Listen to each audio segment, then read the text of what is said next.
Assalamualaikum warahmatullahi wabarakatuh. Ustaz Opti, apa kabarnya hari ini? Alhamdulillah baik. Semoga sehat selalu.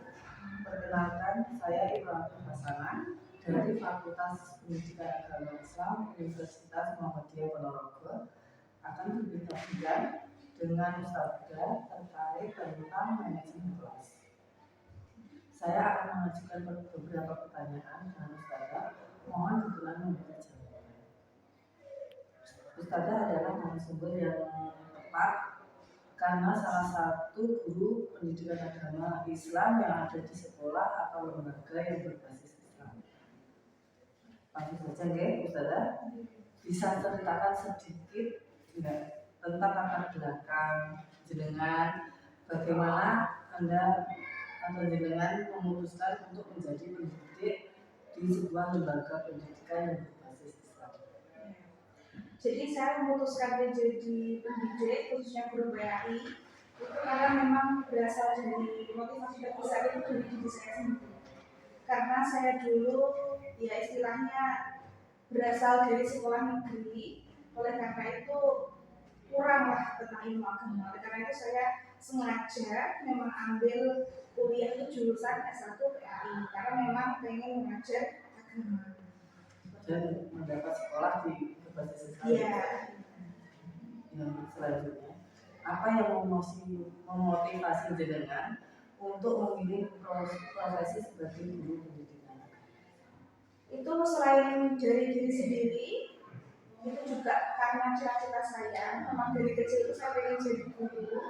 Terlebih pelajaran PAI itu menurut saya memang tujuan, salah satu kunci kehidupan. Jadi kalau misalnya matematika itu ilmu pasti, kalau PAI itu lebih pasti lagi karena untuk satu kita kehidupannya seperti itu.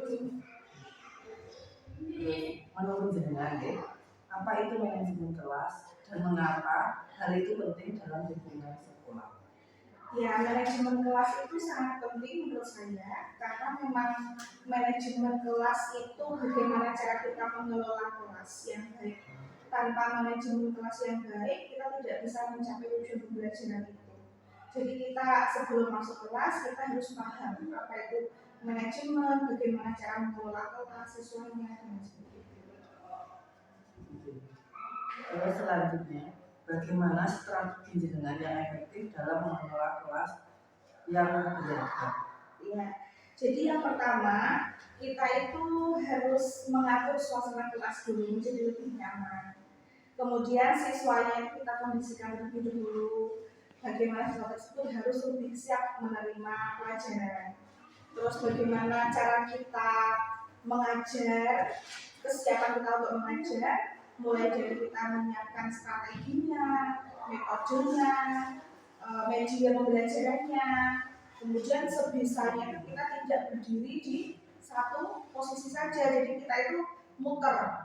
Pokoknya biar anak-anak fokus pada apa yang akan kita sampaikan. Selanjutnya, bagaimana cara menciptakan lingkungan kelas yang inklusif dan mendukung? Ya. Jadi lingkungan kelas yang inklusif itu yang tercampur ya, Mbak. Tercampur maksudnya antara siswa yang kurang, sedang, dan dia itu paham, itu dicampur jadi satu. Baik itu anak berkebutuhan khusus. Jadi anak berkebutuhan khusus itu tetap dimasukkan di dalam kelas umum seperti anak pada umumnya. Lalu bagaimana cara kita mengatur itu? Yang pertama, kita itu harus tahu tujuannya. Jadi kita tidak terlepas dari visi misi dari sekolah itu sendiri. Selain itu, kalau misalkan sekolah siap membuat sistem inklusi itu dalam pembelajaran, otomatis kita juga harus konfirmasi dulu sama orang tua. Misalkan ada anak berkebutuhan khusus, kita harus kolaborasi, kita harus siap dulu. Kemudian kita juga menyiapkan gurunya, pelatihan guru, pelatihan staf dan karyawannya. Bagaimana jika anak yang berkebutuhan khusus atau anak yang inklusi tadi itu masuk ke dalam kelas umum. Kita menyiapkan semuanya, materi media juga, cara pengajarannya juga, Sementara di sekolah yang saya ampu itu juga sudah menerapkan sistem inklusi itu. Jadi anak-anak yang tidak dibuat, maksudnya yang pintar campur yang pintar, yang sedang kurang, bahkan anak yang berkebutuhan khusus itu tidak dijadikan satu, tapi diecer di beberapa kelas. Karena selain biar anak itu mendapatkan hak yang sama untuk belajar, kitanya juga lebih mudah untuk mengatur anak itu sendiri. Karena apa?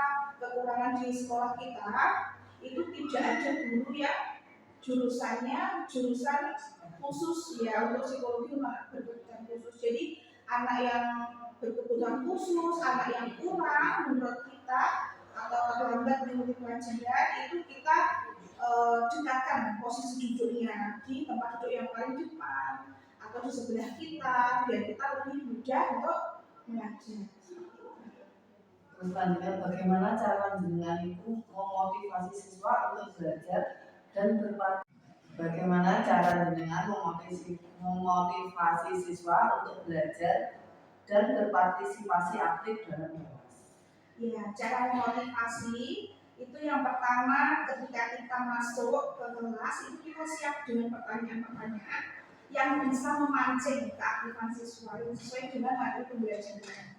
Yang kedua, misalnya kita sudah memancing mereka bertanya, lalu kita masuk ke materi. Setelah ini kita akan mempelajari ini, lah bisa kita manfaatkan dengan fasilitas yang ada. Misalkan kita bisa menonton film atau media pembelajaran yang ada atau berdiskusi. Pokoknya bagaimana cara kita agar anak itu bisa aktif dalam pembelajaran dan sering bertanya.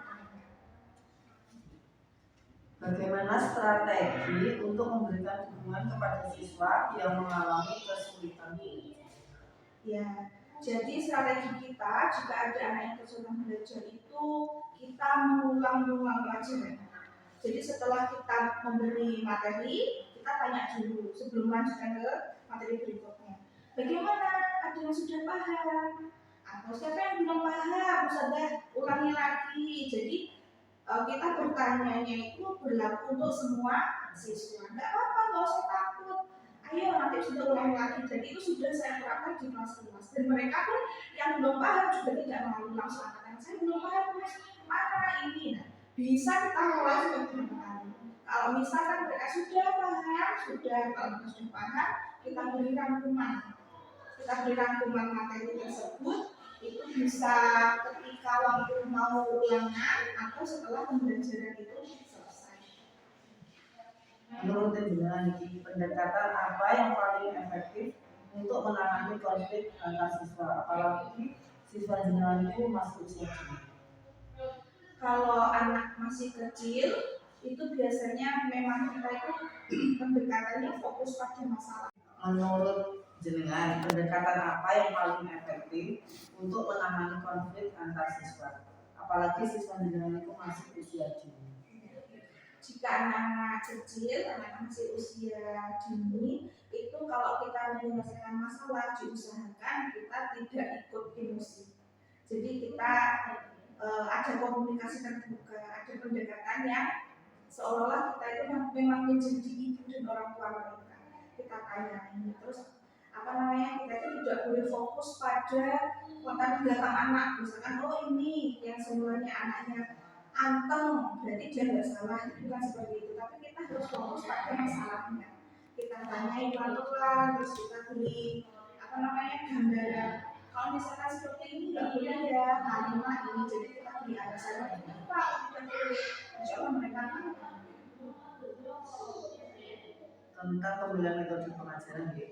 Bagaimana jenengan memilih metode pengajaran yang sesuai dengan kebutuhan dan karakteristik kelas? Ya. Dengan pemilihan metode pengajaran ini, bagaimana memilih metode pengajaran yang sesuai dengan kebutuhan dan karakteristik kelas? Ya. Untuk metode pengajaran kita harus menyesuaikan dengan tujuan pembelajaran apa yang akan kita capai.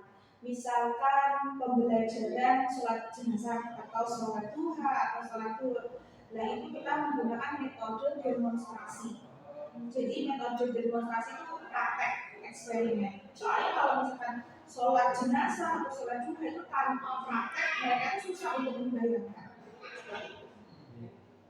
Terus dengan penggunaan teknologi, bagaimana teknologi dapat digunakan untuk meningkatkan manajemen kelas? Ya. Untuk teknologi kita itu harus memanfaatkan teknologi dengan sebaik-baiknya.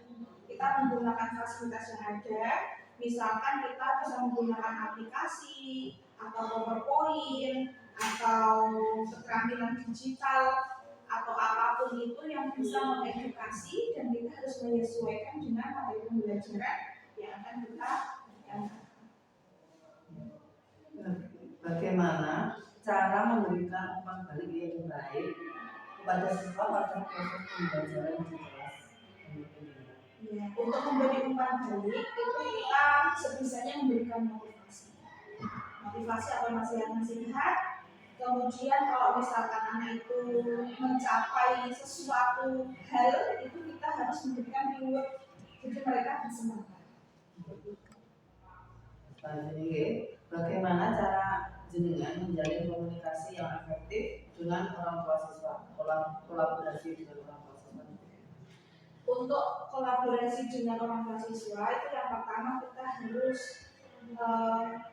mengetahui cara berkomunikasi dengan orang tua yang baik itu bagaimana.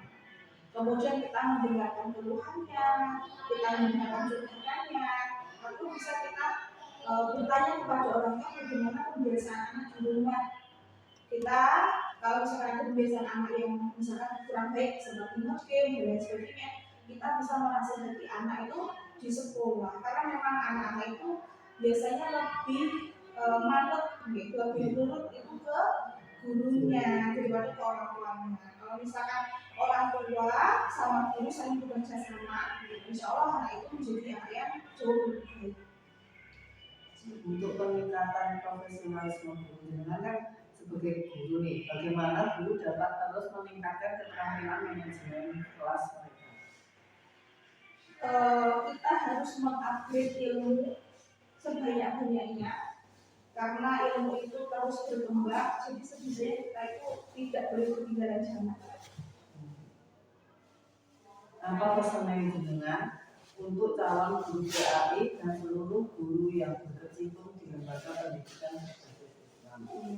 Pesan saya untuk calon guru PAI, jadilah guru PAI yang menyenangkan. Simpel ya? Menurut Anda, menurut jenengan, bagaimana cara terbaik untuk mempersiapkan diri dalam profesi guru PAI? Ya, jadi cara mempersiapkan itu yang pertama kita harus meluruskan niat. Kalau misalkan kita ada niatan lain, yaitu kita luruskan dulu, kita mau jadi pendidik, terutama guru PAI itu harus bagaimana? Dari penampilannya, harus menutup aurat seberapa, terus dari ucapannya, menjaga seperti itu, dan ilmu-ilmunya, terus apa yang disampaikan, kata yang bagus untuk menasihati itu bagaimana? Kita siapkan itu semua. Sekarang apa harapan jenengan untuk masa depan pendidikan Islam di Indonesia? Harapan saya untuk pendidikan Islam di Indonesia semoga bisa berkembang jadi lebih baik, lebih maju, kemudian sumber daya manusianya itu lebih maju lagi dan sadar akan tentang keimanan dan ketakwaan. Ini yang terakhir nih. Dari beberapa jawaban peserta tadi, dapat saya simpulkan bahwa menjadi seorang guru harus menguasai materi, menguasai kelas, dan bisa memanajemen kelas. Sebagai penutup, saya ingin mengutip pernyataan Alex Simon Manorek yang mengatakan, Anda tidak harus hebat untuk memulai, tetapi Anda harus memulai untuk menjadi hebat. Demikian yang dapat saya sampaikan. Terima kasih sudah menonton bincang-bincang kita tadi. Selamat siang dan sukses untuk Anda semua. Wassalamualaikum warahmatullahi wabarakatuh.